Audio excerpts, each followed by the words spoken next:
She asks me, what is my greatest achievement during lockdown? And I sit and think, wearing the only formal shirt that still fits, buttoned down to just above the waist because the fabric won't stretch any further. Now, did I say this fits? I lied. This is a job interview, everybody lies, and it's on Zoom. And this project won't happen anyway under the current circumstances, so what does it matter what I actually say? She asks me, what is my greatest achievement during lockdown? And I gather my thoughts. Jogging bottoms which have never jogged a day in their life, digging into my skin, thankfully outside of view of the computer screen. This interviewer is the only woman not related to me who was ever seen inside my bedroom. My teenage bedroom. In my parents' house. My angsty red and black sex dungeon without the sex. If these walls could talk, they would have nothing to say. I need this job. I cleaned for this job. I shaved for this job. Even if it doesn't happen, I need something to get me out of bed in the morning. Something creative to keep me going. She asks me, what is my greatest achievement during lockdown? And I say honestly, my greatest achievement is exercising every day and still putting on weight. Question 2.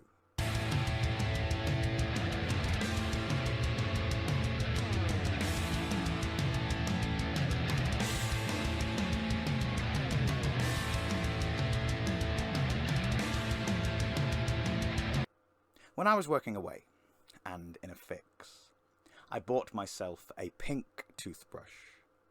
Got home, put it in a pot by the sink, and my mother noticed and said, "You can't use a pink toothbrush.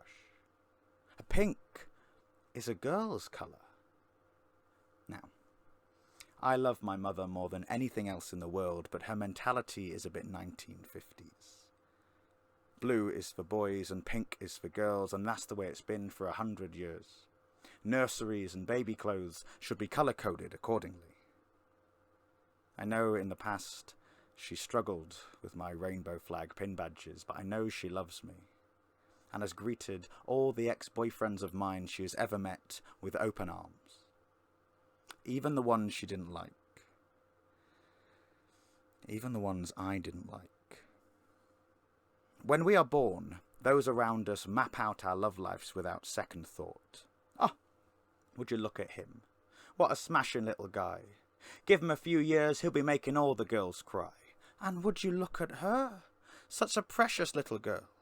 Just you wait come Valentine's, they'll be queuing round the school to give her cards at break time. There's no malice in it. Parents just want what's best.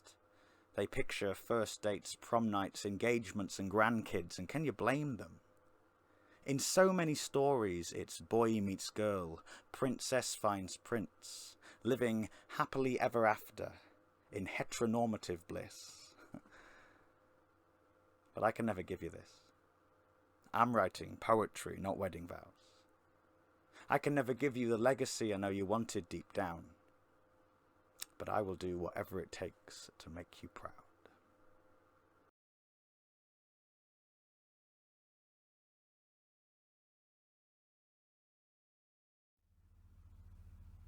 Fatima retrained in cyber. Joined a small startup organisation named Skynet. Helped launch their flagship product, the T1000. And we all know how that turned out.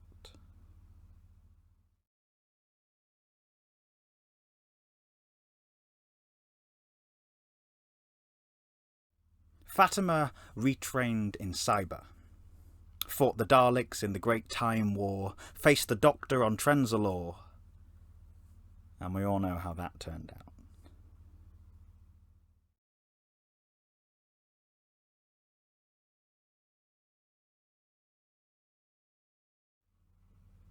Fatima retrained in cyber.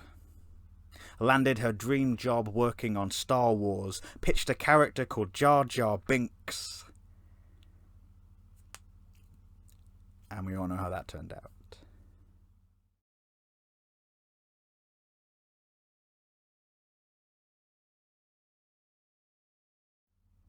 Fatima retrained in cyber.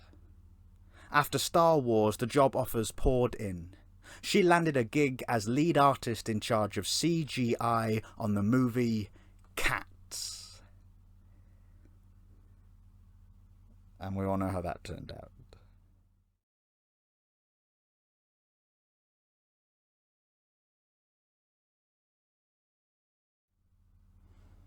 Fatima retrained in cyber.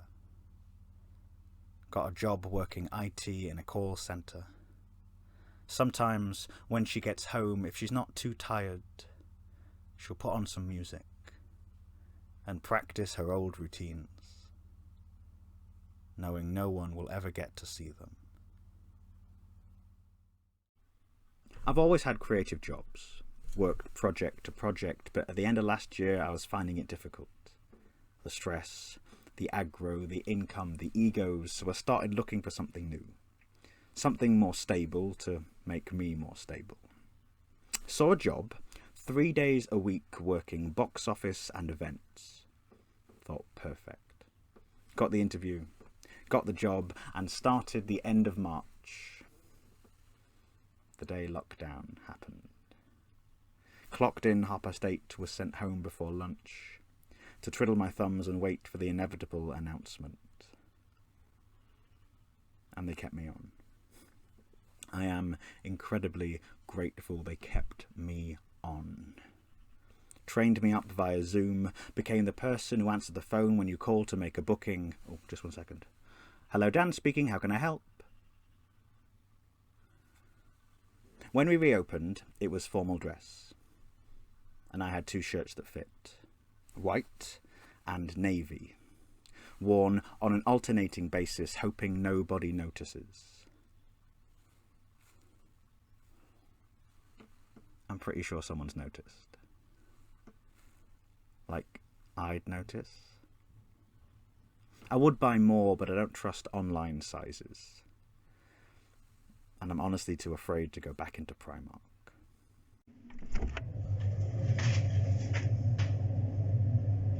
If good things come to those who wait, why does the phrase fast food not worry you?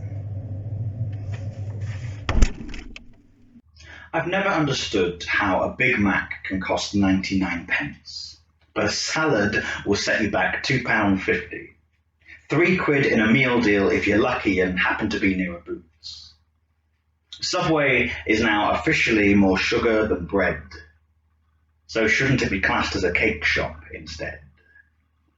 Takeaways line the streets.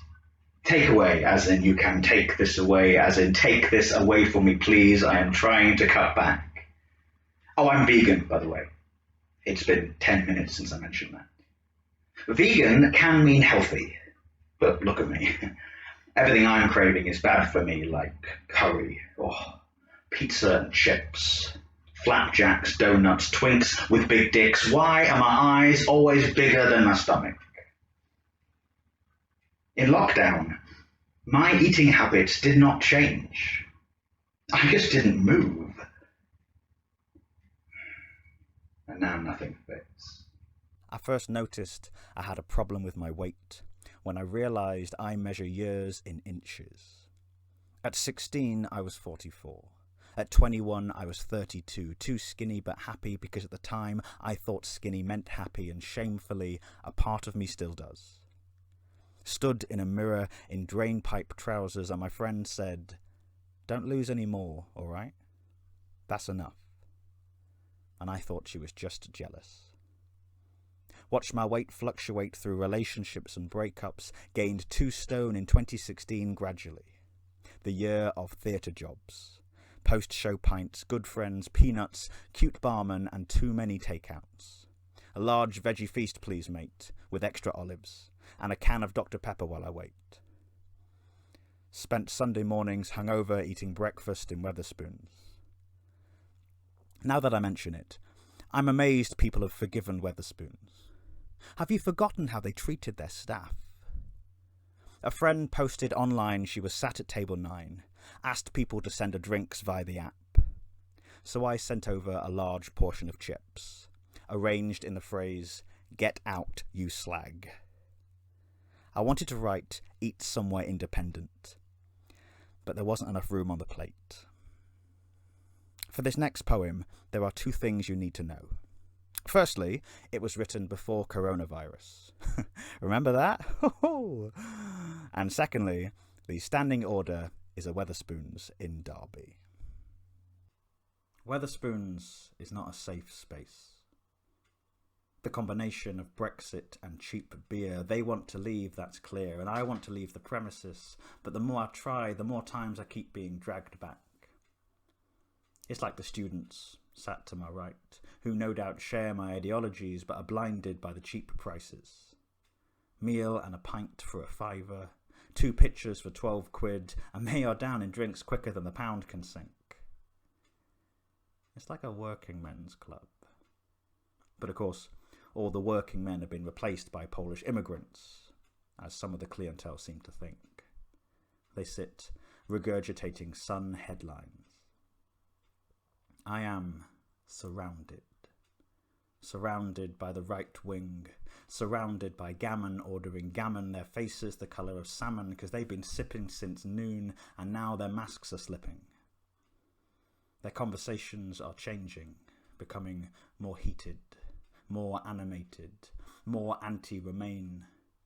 They bark like Napoleon sat in the farmer's house as they order more rashers of bacon on their full English breakfast. Full English. Full English. England for the English. Tory good, EU bad. Tory good, EU bad. Tory good, EU bad, Boris.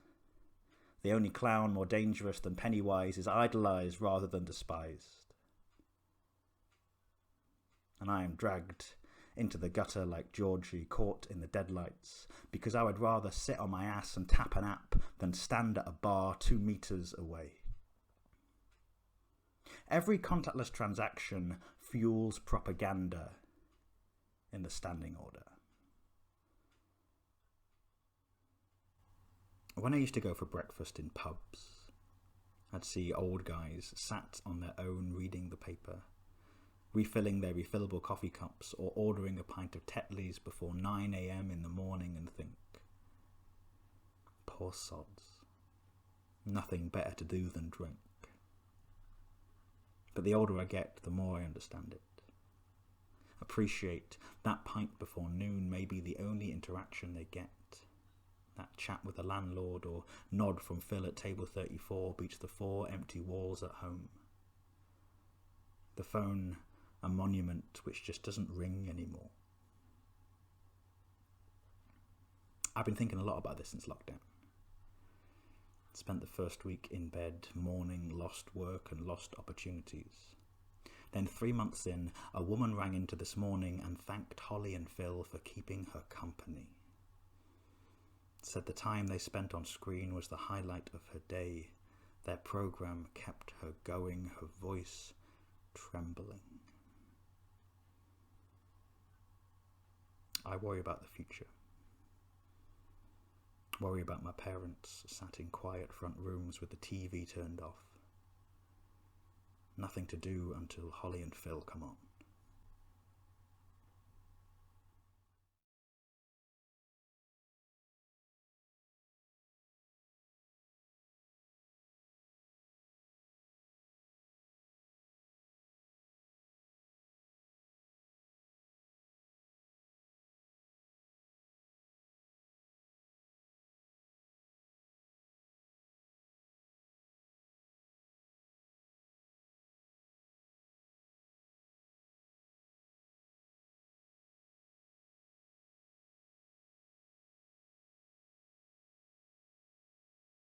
A new job is like being back in the closet.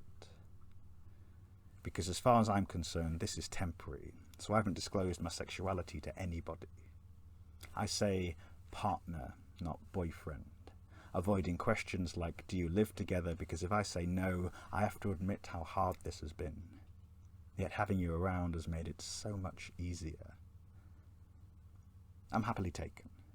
Long distance, but making it work. I live for that video phone ring. You don't know how much joy it brings me. We were lucky. We had a year and a half under our belts before this started. Not long, granted, but I can't imagine dating in the current climate, starting from scratch. The closest we got to lockdown was discussing restraints after a few drinks.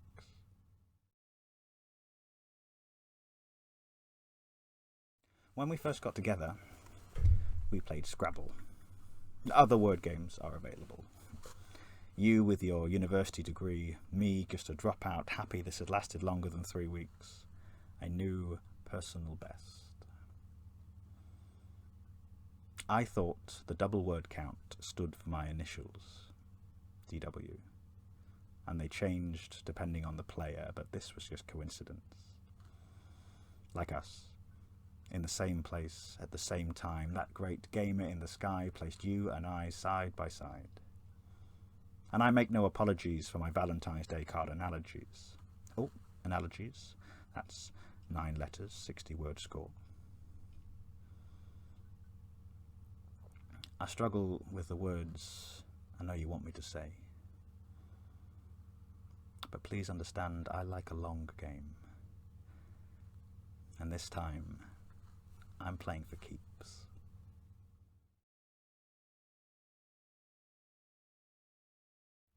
With you, I sleep like Superman.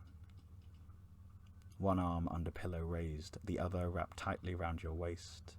No kryptonite can penetrate this safe space, our mattress of solitude. Defended by hook and eye, keeping the outside world at bay. Here, time stops. Clocks, meaningless.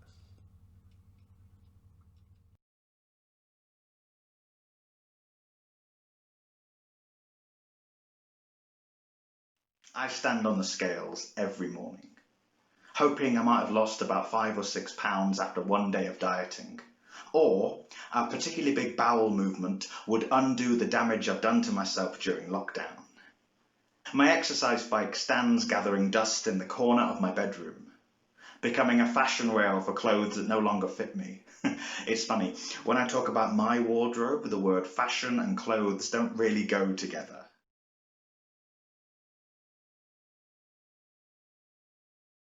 In March, I started riding the Tour de France virtually as a fun way to try and keep fit. In April, I was doing an hour a day, usually while watching RuPaul's Drag Race. You can gauge how much you've done by how much of the episode you have left, because every episode is surprisingly repetitive. They go catch up, intro, mini-challenge, walkthrough, maxi-challenge, runway, elimination, sometimes featuring a lip-sync assassin, occasional twist, face crack of the century, goodbye, cry, lipstick on mirror, next time on, before the Netflix recommendations come on. If you like Drag Race, you might like AJ and the Queen. Hey, Netflix, word to the wise. No one liked AJ and the Queen. Not even RuPaul liked AJ and the Queen. Before long, my 1 hour a day became 1 hour every other day, and then 1 hour on special occasions or after a particularly big dinner. After weeks of being virtually stranded in Nice, I finally reached the 10th stage and stopped. I would tell you how far I got, but I can't pronounce it. Not even with Google Translate. There's a running joke that straight people walk slower than queer people. But like all jokes, there is some truth in this. Some straight people can stroll leisurely. They relax, because they didn't grow up having to watch their backs, concerned about verbal or physical attacks. Some queer people rush, because if they move quickly enough, they may go unnoticed. Those they pass might not realize they are different. Some straight people can hold hands and even kiss without that momentary flash of concern across their faces first, eyes darting side to side, checking their surroundings before expressing themselves. Not here. straight people can book a holiday without Googling whether or not they'll be welcome in a country or arrested on arrival. We tell ourselves it's getting better, but in some places it's getting worse. In some places it hasn't changed at all. Open any Facebook comment section or any online message board and you'll find the aforementioned old school mentality. We're not the ones fighting with our fists, yet you're punching down and we're just trying to live.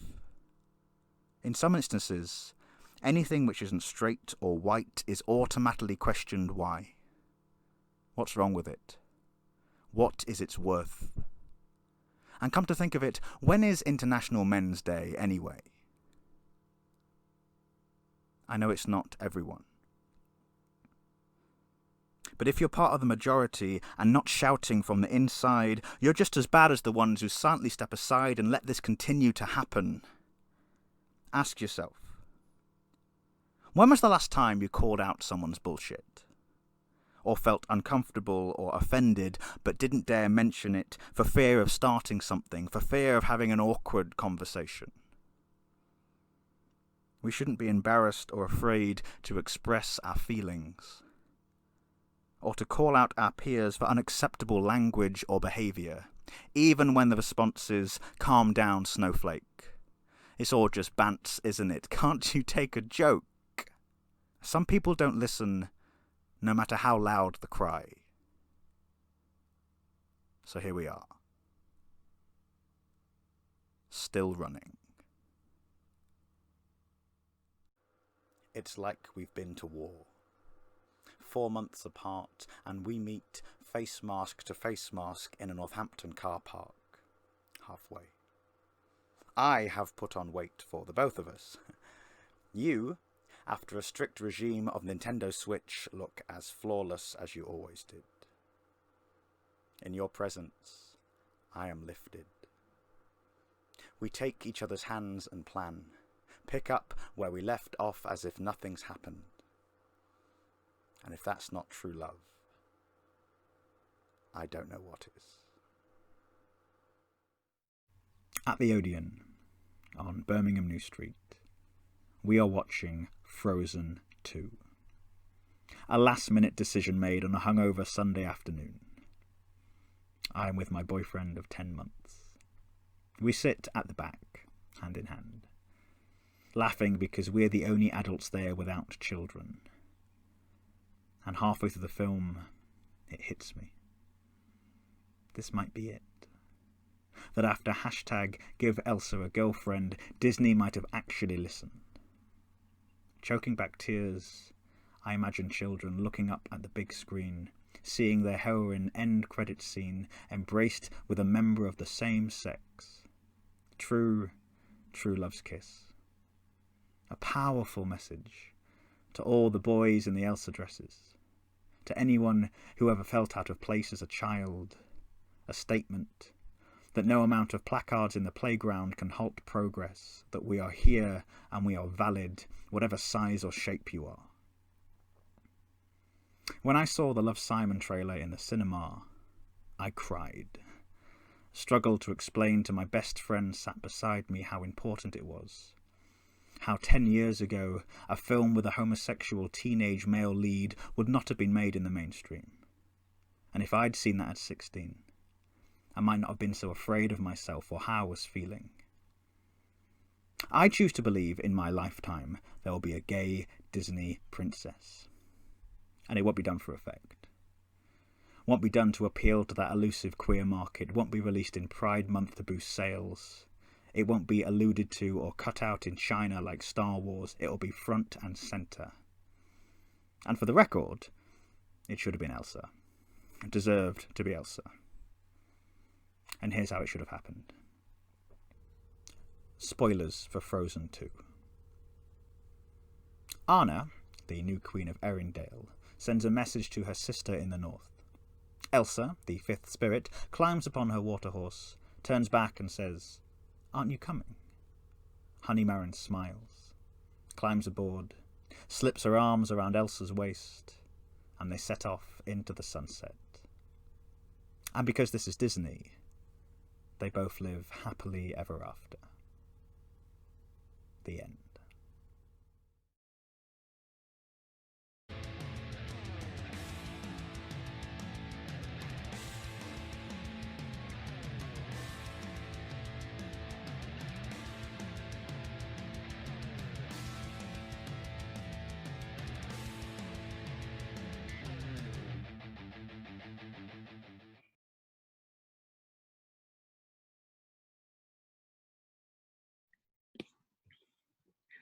Hey everyone, we're joined with Dan Webber, and we're going to talk about the piece that you just saw. So, Dan, could you tell us a bit about your previous work? Yeah, so I've been a professional spoken word artist, whatever the heck that means, for the last kind of 5 or 6 years now. The show I'm most known for is a show called Genre Fluid, about not quite being one thing or another, because I'm not quite a poet, I'm not quite a comic, so of course I'm somewhere in the middle, I'm genre fluid. And this potentially, or parts of this, will be the next piece. So I've been, touring up and down the country, I said, for the last 4 years, mostly sort of work within the Midlands and Derby and Birmingham especially. And can you tell us a little bit about the making of 16.9? Yeah, I've wanted to write about my weight for quite a while, and I've never really felt comfortable doing so. I've had, as you've just seen in the show, of course, I've had quite an up and down yo-yo dieting story for a very long time. I was quite ill as a child, so was very big when I was younger. And as I mentioned in the show, kind of lost a lot, and it slowly crept back up. And of course, with it being lockdown, as we all have, put on more than I'm willing to admit. But I think now, especially, because I wanted to write from weight for a while, as I said. I just think now, because everyone's going through the same thing, and especially having that kind of incident as a reference point, it felt a really natural time to sort of finally sit down and start to address it, but also tie that into the fact that, as hopefully the show gives across, it doesn't really matter what size you are or what shape you are or anything else. And, if you're not happy for whatever reason, especially with your size, hopefully you can either learn to love it or do something to change it, which is kind of the main point. Like for me, I'm looking at my exercise bike. It is still sat in the corner gathering dust. It was last used to film the show. I am quite keen to lose the bit I've put on, but at the minute I've not got the incentive, so it's not going to happen, and that's okay. I had pudding last night and I'm fine with that. I was doing last night and it was great. I don't even feel sorry about it. So we spoke a little bit about coronavirus and how that's affected you. How has that affected your performance? How has your practice evolved from going digital? Put it this way. So as I mentioned, Genre Fluid, we toured that 2019. We were continuing on to 2020. I had 7 tour dates left that were cancelled at the end of March when all this started. I've always been a very kind of physical performer. So I really kind of, Frankie Boyle talks a lot about this, and there's a great line he mentioned years ago about when you put a joke on the internet, you lose that joke because everyone can see it. And that's not a bad thing, but then you can't do that in your live stuff because people go, oh, we've seen it online. We've seen that one online. And for me, I was very much about, if you want to see me, you buy the book, you buy a ticket, you come and see me live. I didn't really have a great online presence. And the thing lockdown's really given me a kick at the bottom is to say you need to be more online. I've done 3 online projects already this year. I've bought a webcam, I've bought a decent microphone. Hopefully it worked for the show. So it's really made me kind of think about how I present myself and also just how I reach audiences, because I don't think I was lazy, but I was lucky. I've done this a while, as I said. I knew where my audience was, and I was so kind of focused on that and trying to sell my last book and, trying to get gigs. The idea of just sort of putting content online was alien to me. It's something I never did because, as bad as it sounds, like it's nothing I ever focused on. So you want to come see me, you buy a ticket, you come and see the show, you buy the book. And I think, like I said, lockdown, and also this has been great for that, because this has really given me a kick at the bottom, as I said, to get more digital. I've got a website now, I've done some great online stuff, but also it's really made me kind of think about, right, if I'm not going to be performing live for quite a while, which I think unfortunately that's going to be the case, how do I still create? How do I still produce? Because if I'm not creating, I just go jump. The most difficult part of lockdown for me was just sort of sat here going, I had 7 dates cancelled. I write a lot about my experiences, and I wasn't having any experiences because I was sat in a room for 6 months, so you can imagine. But also the nice thing about this commission especially is, apart from 2 or 3 poems, this is brand new material. So I've not had the chance to kind of go to the open mics or to slip a new poem in a 20-minute set like I usually would do. I've kind of sat here and gone, right, I'm going to film it all, and hopefully it's all right. That's great. So what's next for Dan Webber? Oh, that is a good question. I'm really keen to write more because, like I said, during lockdown, apart from this, of course, and a couple of different bits and pieces I was working on, I had nothing, and I'm currently in the middle of that kind of difficult second album. I mean, as I said, this is premature, but I'm very keen to get feedback on what you've just seen, everybody out there. The 4 or 5 people, the poor sods who tuned in to watch 15.9. But no, I really like aspects of it. I think there's some work needs doing. I really want to try it in a theatre space. Of course, I know that's not possible, but that's nobody's fault. There's bits I really like, and I'm really keen. I feel like I've touched on certain things I'm really keen to write about.